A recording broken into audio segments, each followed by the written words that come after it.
En 4 ans de mandat, la Côte d'Ivoire a amorcé une nouvelle ère de son développement.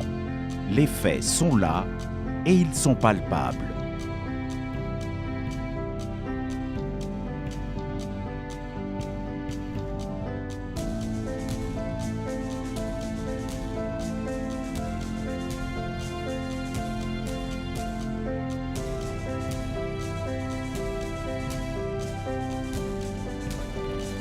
Plusieurs projets de grande envergure ont donc été initiés et réalisés. La Côte d'Ivoire est en chantier sur toute l'étendue du territoire. La Côte d'Ivoire est au travail.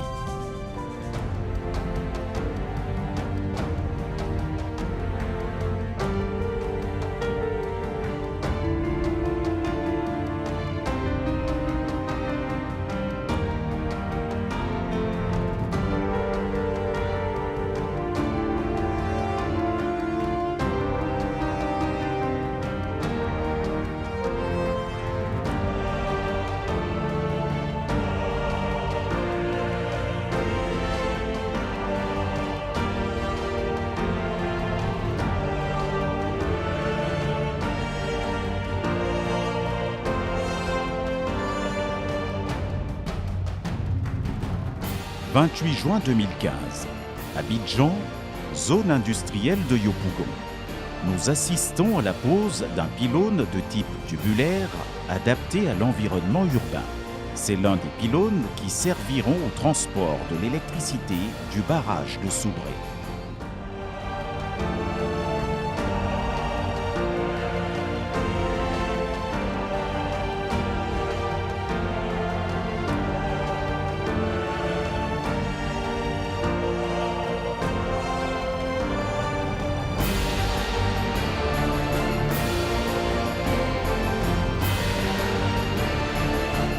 D'un coût de 331 milliards de francs CFA, le barrage de Soubré est le projet clé de la stratégie énergétique en Côte d'Ivoire. Long de 4,5 km, il a une puissance de 275 MW pour une production annuelle de 1170 GWh, soit 2/3 de la production moyenne de toutes les centrales hydroélectriques actuelles. Doté d'un réseau d'évacuation d'énergie de 225 kV, il s'étend aux postes de Soubré, Tahabo, Yopougon 2 et Abobo.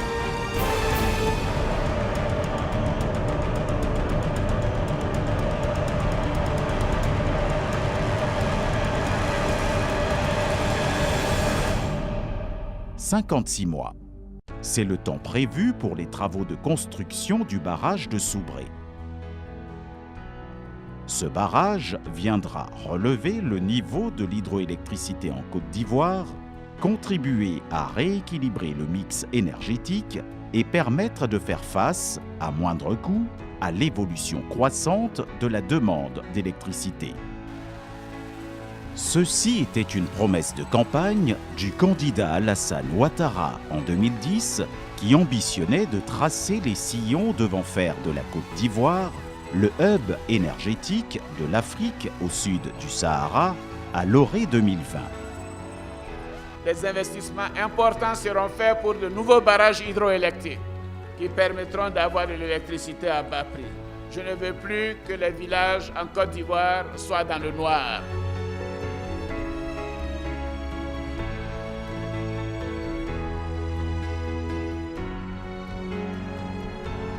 Quatre ans après cette annonce, dans le cadre institutionnel et juridique, Côte d'Ivoire Énergie, Société des énergies de Côte d'Ivoire, créée en lieu et place de la SOGEP et la SOPIE, est pleinement opérationnelle. Au titre de la production, la capacité totale installée est de 1772 MWh, soit 604 hydrauliques et 1168 MW thermiques, avec une production de 8214,9 GWh, soit 76,71% thermique et 23,29% hydraulique. Sur le plan des investissements, la réalisation du barrage de Soubré, l'électrification progressive de toutes les localités de plus de 500 habitants. Le candidat Ouattara s'est rendu compte de quoi? C'est qu'il y avait deux catégories d'Ivoiriens. Ceux des villes qui avaient l'électricité et ceux de l'intérieur des petites agglomérations qui étaient dans l'obscurité. Pour lui, corriger cette injustice sociale était un objectif majeur. C'est ainsi donc qu'il a conçu ce programme de gouvernement dans lequel il s'est engagé à apporter l'électricité à toutes les agglomérations qui avaient au moins 500 habitants. Le président Alassane Ouattara a affiché sa volonté de faire de la Côte d'Ivoire un pays où l'électricité est accessible à toutes les populations et dans toutes les localités. Même si un Ivoirien habite dans une maison en banco, il a droit à avoir l'électricité.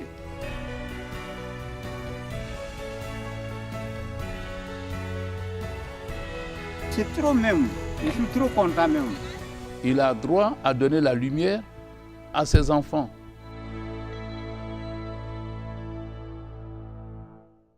Pour avoir l'électricité et la lumière chez vous, vous devrez payer 150 000 francs. Mais combien d'Ivoiriens dans nos campagnes pouvaient payer 150 000 francs pour avoir l'électricité? Le président donc a dit, bon voilà, trouvez la solution pour que tous les compatriotes aient l'électricité chez eux, quelles que soient leurs conditions sociales. D'où le programme Électricité pour tous, qui permet à chacun des Ivoiriens aujourd'hui de payer 1 000 francs CFA pour avoir le branchement et l'abonnement de l'électricité dans les villages. Samedi 25 octobre 2014, à Odiéné-Sianso, nous assistons au lancement du programme d'électricité pour tous.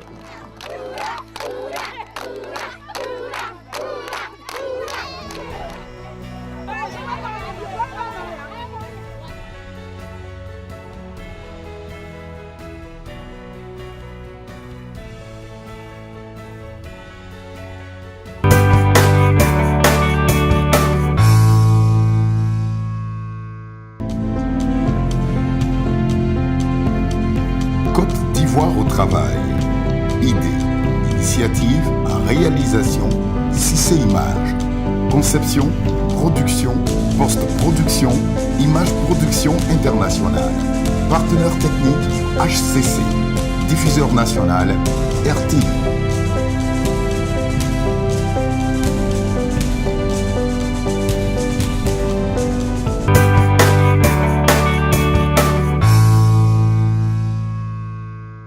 Ce programme de haute portée sociale vient libérer les Siansoka de l'obscurité, car depuis l'électrification de cette localité en 2013, seulement une famille avait pu s'abonner au réseau électrique.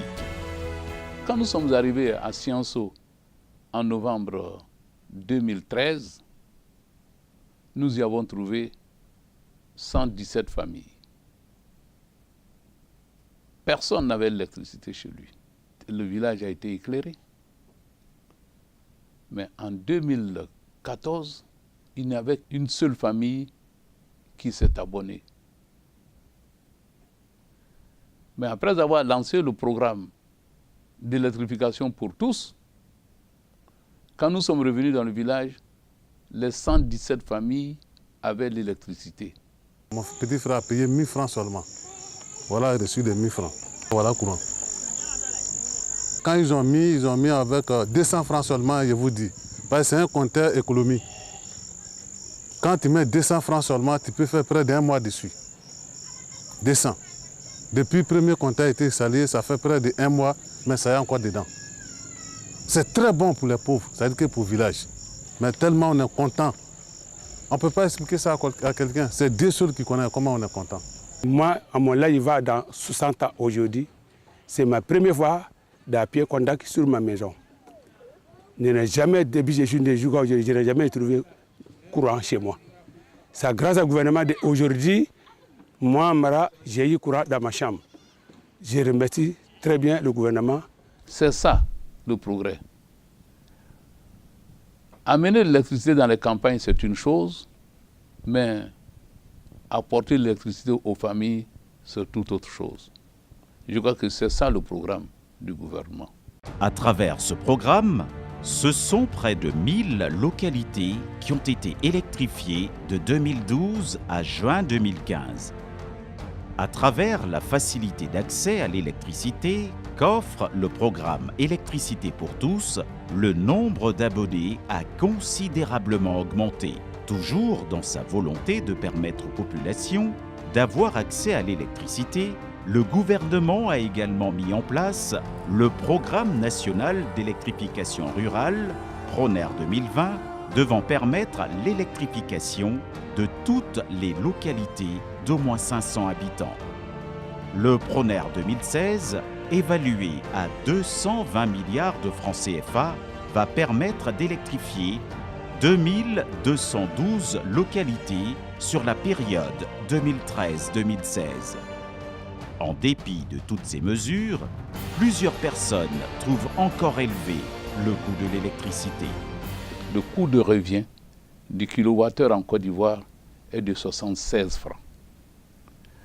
Mais ce même kilowattheure est vendu aux Ivoiriens à 65 francs.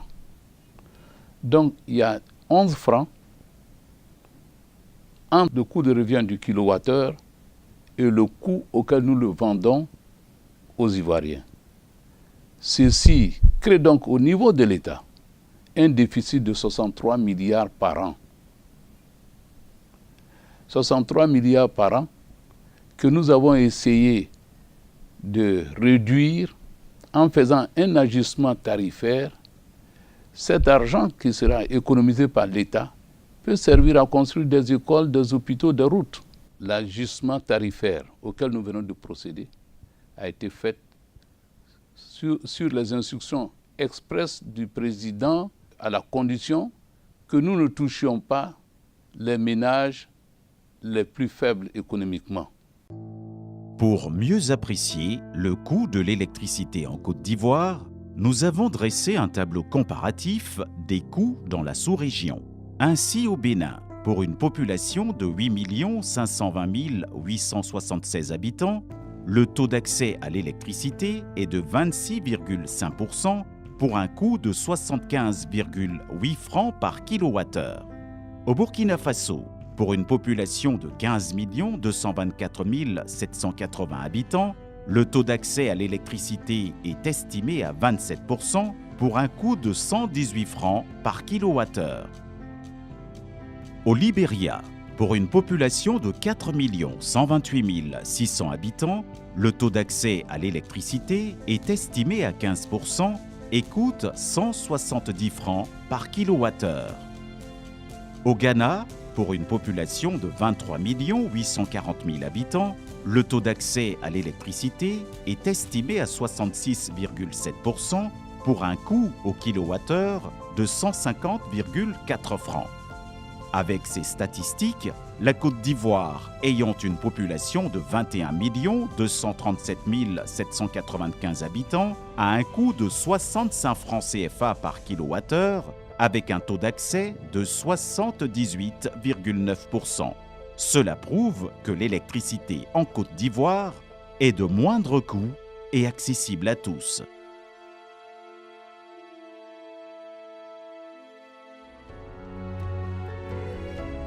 Ce sont au total 1500 milliards de francs CFA qui ont été investis, dont 50 milliards par le PPU. Les 50 milliards du programme présidentiel d'urgence ont servi à l'éclairage public, à la réhabilitation, au renforcement du réseau électrique, à l'électrification rurale et à la fourniture de groupes électrogènes. Cet important investissement touche les 14 districts que compte le pays.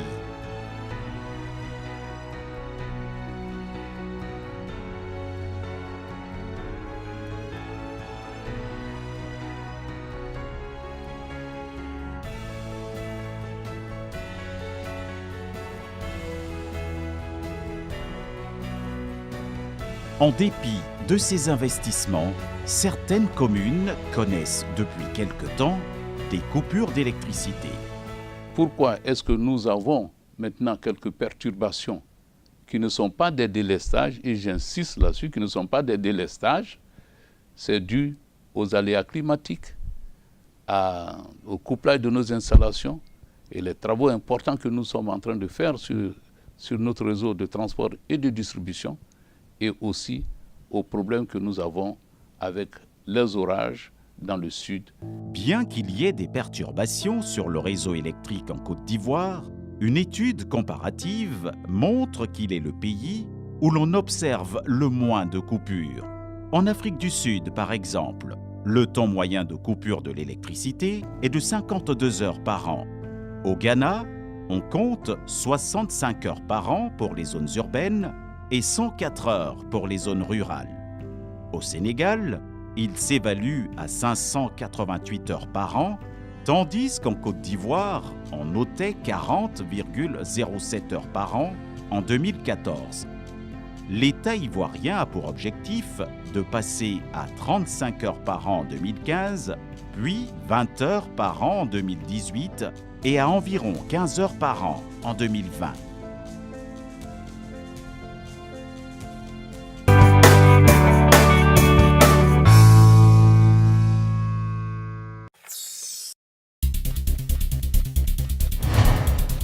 Découvrez HCC Live TV, votre nouvelle chaîne de télévision 100% live. HCC Live TV, une télévision en mondovision sur PC, laptop, tablette, smartphone et télévision numérique. Des reporters en direct partout dans le monde via le réseau cellulaire. HCC Live TV, première télé au monde à émettre en direct en 3D. Une plateforme vidéo à la demande. HCC Live TV, le live partout avec vous. La télé spécialisée dans le direct.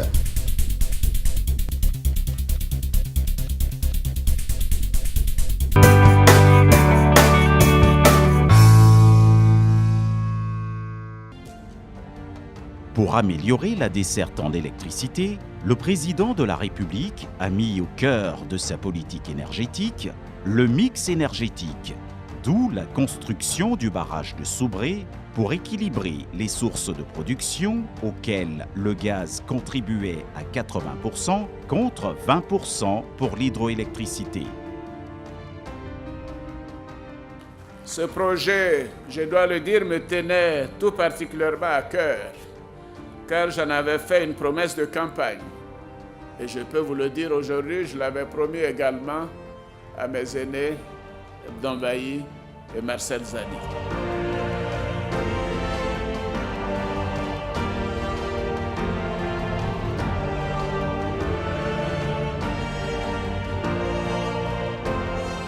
Je suis heureux aujourd'hui que ce projet devienne une réalité concrète et tangible après tant d'années. L'aboutissement heureux du lancement de ce projet est révélateur de la Côte d'Ivoire nouvelle, une Côte d'Ivoire au travail et résolument engagée vers l'émergence.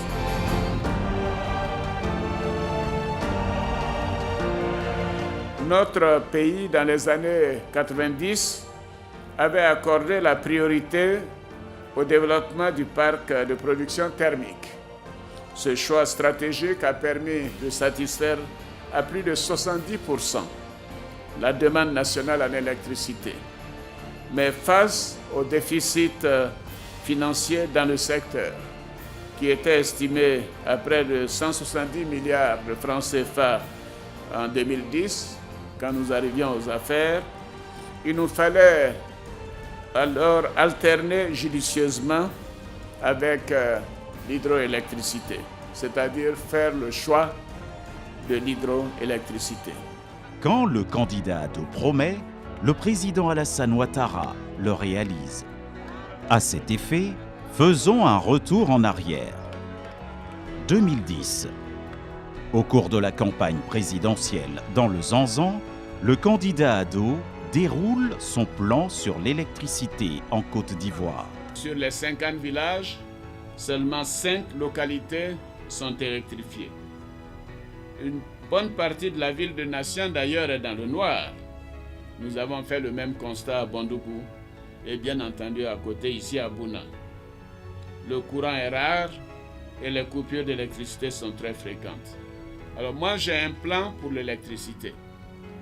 Nous avons décidé que nous allons raccorder tous les gros villages, bien sûr les villes moyennes et autres, au réseau électrique. Nous ferons un investissement important dans l'électricité. Nous ferons ces investissements de sorte que toutes les villes moyennes et petites soient raccordées au réseau électrique. 8 juin 2015, 5 ans après, le président Alassane Ouattara tient ses promesses à Bouna.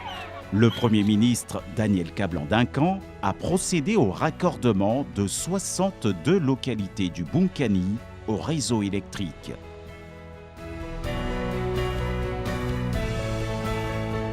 Après 55 ans d'indépendance, notre région, qui comprend les départements de Bouna, Doropo, Téni et Nassian, voulait connecter, j'allais dire enfin, au réseau électrique national. Nous n'avions que 6 villages qui étaient connectés sur le plus grand département de Côte d'Ivoire. Avec un taux d'électrification qui était en dessous de 1% et qui va passer à plus de 17%. Pour permettre à la quasi-totalité des Ivoiriens d'avoir accès à l'électricité et à coût encore plus réduit et mettre un terme aux coupures intempestives, de nombreux investissements sont en cours.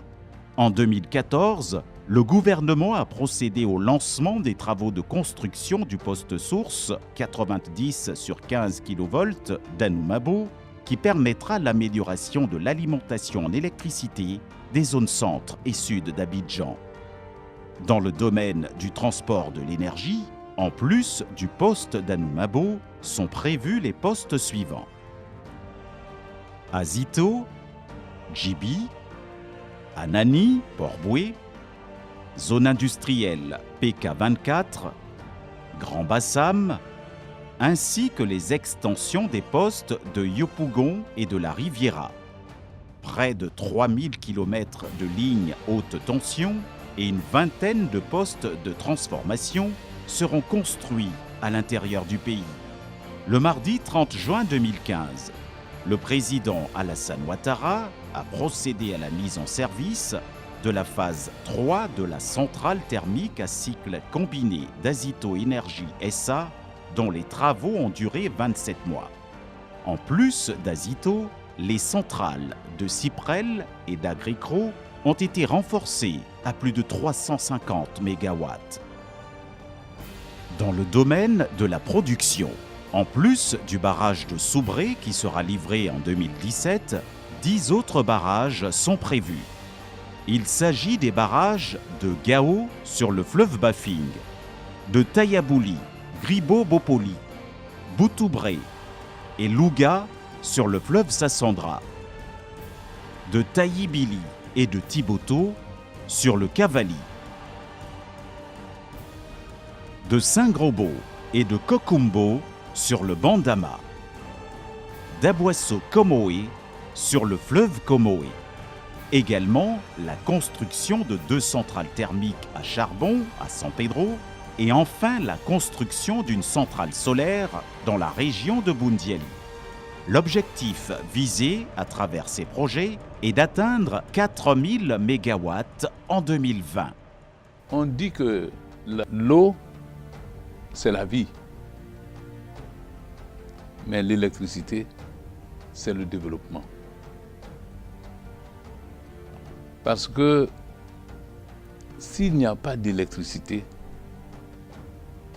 vous ne pouvez absolument rien faire. Il appartient au secteur de l'électricité de continuer de produire une énergie abondante, fiable et à moindre coût, pour que nous continuions d'attirer les investissements dans notre pays. C'est en produisant beaucoup d'énergie, qui soit de qualité, que les investisseurs viennent en Côte d'Ivoire. Toutes ces industries qui étaient parties de 2010 à 2011 sont en train de revenir. Toutes les grandes institutions internationales, la BAD, le BIT, le Bureau international du travail, reviennent. Parce qu'en Côte d'Ivoire,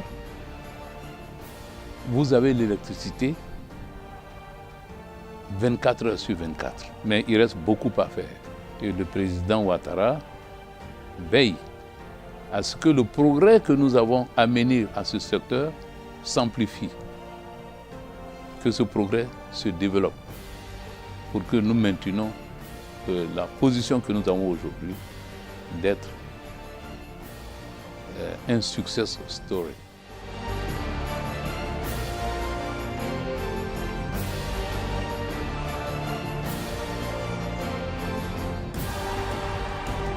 Nous sommes sur la bonne voie avec le futur barrage hydroélectrique de Soudré, qui doit constituer assurément un maillon essentiel de ces dispositifs. La Côte d'Ivoire est au travail. C'était Côte d'Ivoire au travail avec Côte d'Ivoire Énergie et le ministère de l'Énergie et du Pétrole.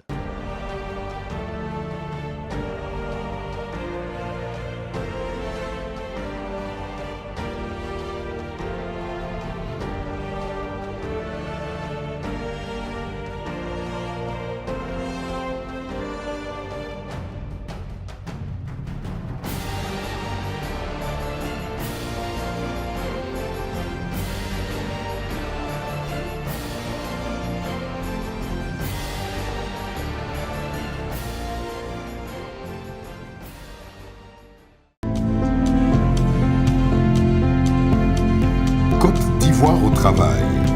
Idée, initiative, réalisation, Cissé Images. Conception, production, post-production, image production internationale. Partenaire technique, HCC. Diffuseur national, RTI.